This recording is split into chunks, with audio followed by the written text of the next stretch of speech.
So one thing players must understand when jumping into Palworld as they transition into the late game is that ore, coal, and many other resources becomes a huge bottleneck that you must solve for in order to build the best weapons, armor, best bases, and pretty much everything in the end game. So in today's video, I'm going to be showing you my 3 base locations that pretty much solve for all these major resource needs. These bases are going to pretty much give you the best possible setup for the end game. I'm also going to show you which pals I use while also showing you exactly where to find them at the very end of the video. Timestamps below. With that said, let's dive into the first base location and the full build. So we are at the primary mining base, and this is going to be the base that I personally like because there are up to 9 nodes, I believe, here, and you will have a lot of mining potential with your pals here. Now I'm going to show you where it's located.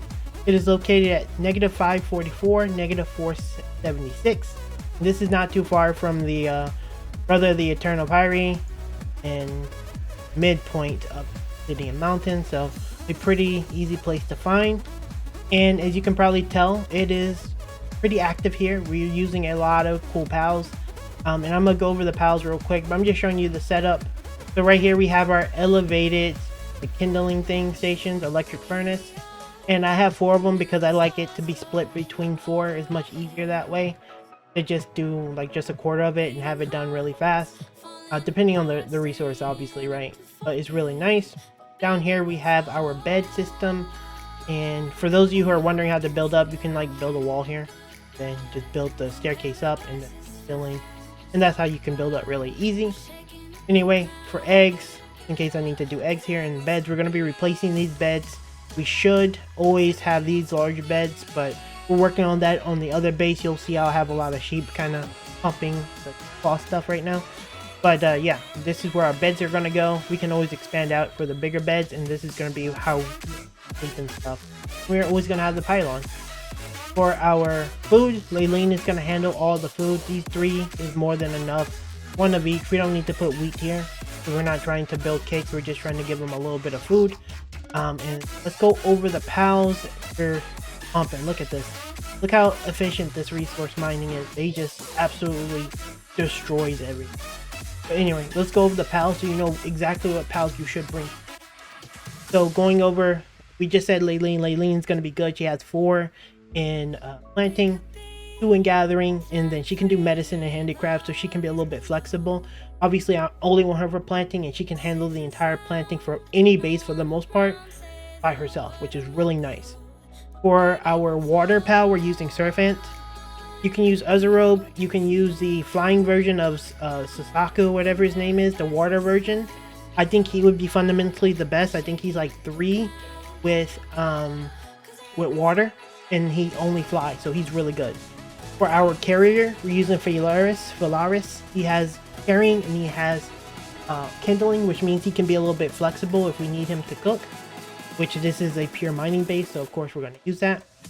For this one, we have a Zerk for our electric. A Zerk is very small. He can move around pretty flexibly. He has a little bit of handicrafting, and once again, he can carry, so this is going to make it easier to like pick up ores and stuff. And then for our primary miners, we're using Blasmut.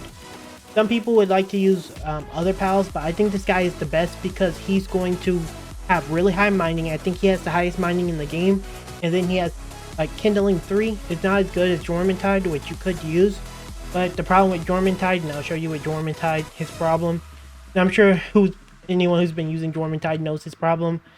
He's fucking massive. He always clips onto everything, and he's really annoying.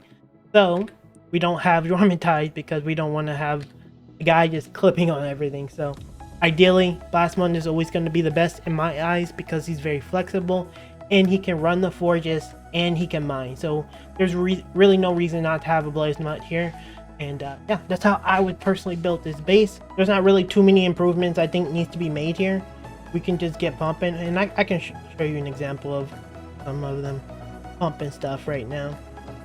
So as you can see, some Blasmut will just come up here, and boom, just like that, we have some really easy ways for mining. It's just super easy like this. There's no like problems because they can kind of just walk up here, just stand here and do his thing. Same with this one, same with this one, and spacing is really important because you just don't want them to clip onto everything, and that's going to be your like primary issue with anything in this game, clipping onto things. As you notice on the right side, everyone's in good condition. No one's hurting. I need to make some more beds. I actually forgot to get the nails. But as you can see, everyone's in good condition. No one's running out of food. No one's clipping onto anything. Everyone's chill, and that's because spacing is really good on this base. The food's here, a little close to that, but you know, it's okay.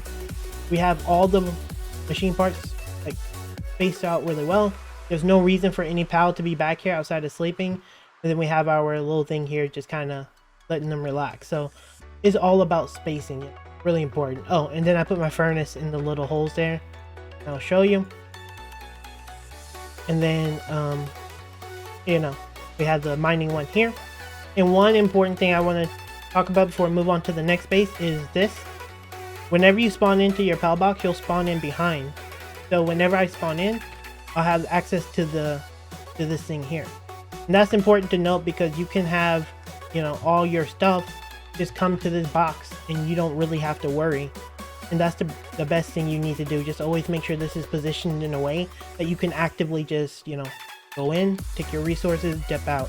It's really, really nice. And someone needs to get to picking this stuff up. But let's move on to the next base.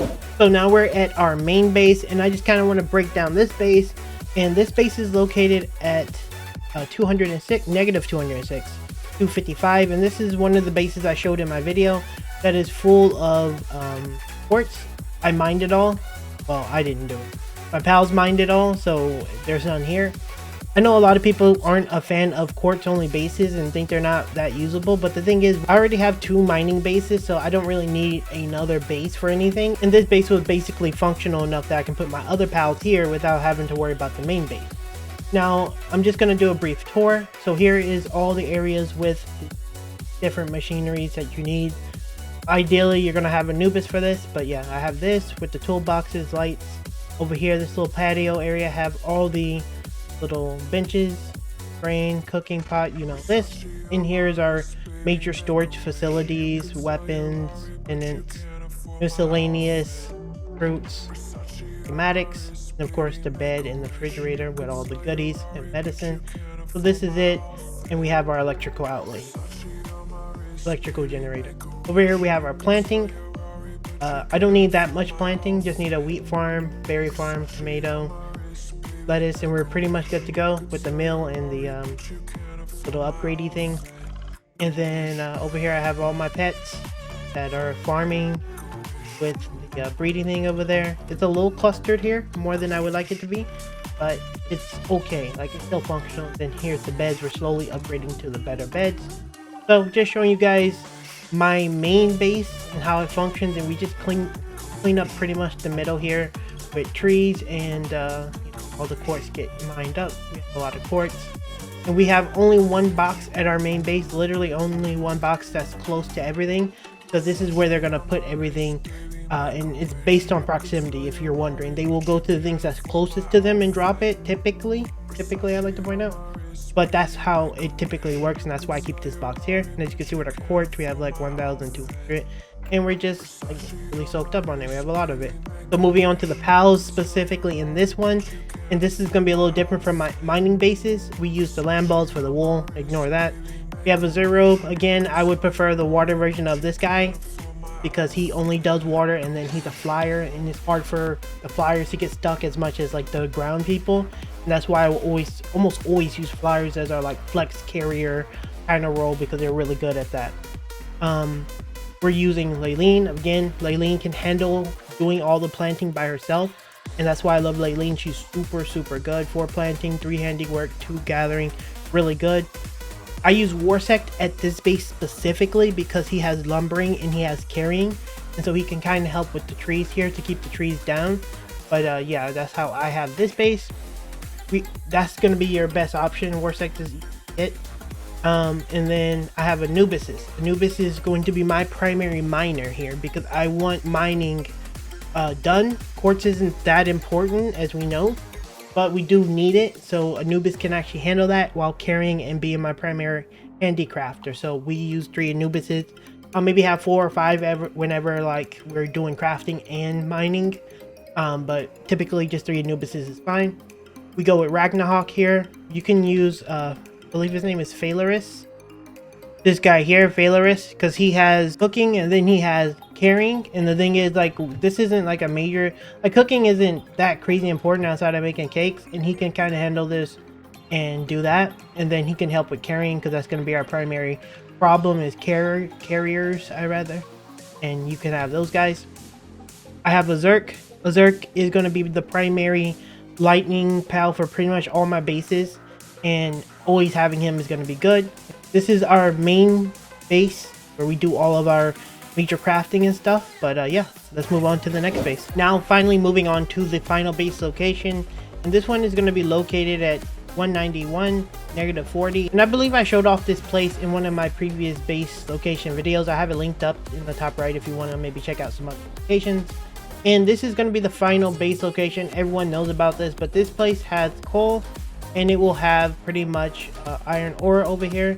And very similar to my previous setup, I have it like elevated here so that they can, you know, mine here. I pulled away my behemoths because that's what I'm using here as well, because there are like a lot of them, to disturb the place. But yeah, we have a box here so that every resource can drop here. We have our electricity, our mining, our cauldron, just so we can get the extra forging, and then kindling rather. Then we have our beds over here. I'm missing a couple of beds, but you know, it is what it is. We're working on the beds. And then we have our Laylene over here doing what she does best, which is taking care of all the food. And once again, a very simple base setup that can easily be accessible to pretty much anyone if you want to, you know, just have some efficiency, because you really want to have as much ore as possible, because iron ore, like I said in the beginning, is going to be your biggest bottleneck, and having a base like this one is going to be great. I'm going to quickly go over the pals that's here, minus Behemoth, of course. So we have Laylene, Valeris, Azurog, Berserk, and then, I mean, I should have someone carrying things, maybe one more carrier, but you know, Valeris can actually handle all the carrying alone. So as I said at the very beginning of this video, I'm going to be showing you exactly where to find every single pal in the event you can't necessarily breed them. So for Azurobe, you're going to find Azurobe up at the top right here in this little corner. For Warsec, you're going to find him at this other Pokemon wildlife on the top, on the left side as well. For Blazemont, you're going to find him at the top right here. He's the only pal that can only be bred with Blazemont, to my understanding. So you can either come here or, you know, go breed him with other Blazemont. For Anubis, you can find Anubis here in the desert. Just keep in mind you can breed him fairly easy with Pin King as well as Bushi. And you can find a Pin King fairly easy here. You can find a Bushi fairly easy here. For Suzaku, you can find them pretty much wandering around in this desert area fairly easy. For Laylene, you can find them in the top right wildlife center as well, fairly easy. You'll find a lot of pals here. For Valeris as well, he will be here in the top right, fairly easy. Zerk will also be here as well. I'm pretty sure that was everyone, so yeah, let's close out the video, guys. And there you have it, guys. Those are all 3 bases I recommend you specifically possibly build at. Not all of them are going to be the best locations. Those are the locations I specifically choose, except for the very last one. That one feels mandatory because it has coal and ore. You definitely should build there. But ultimately, you guys have a good idea of what to expect and how to build into the end game. So hopefully this video helped you out. If it did, consider leaving a like as well as subscribing to the channel for more Palworld content.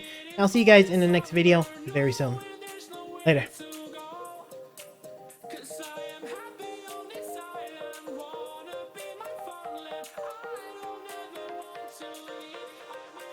I wanna take it all in, I'm falling. The cityscape by night, wanna catch in my photos. Where you go, every corner twice as bright. They'll be my treasures forever. When I can't hold you tight, I'll see the Stockholm lights.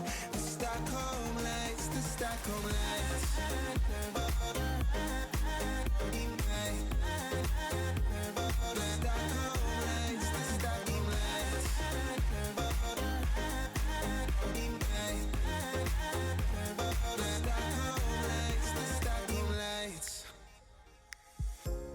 Tomorrow feels a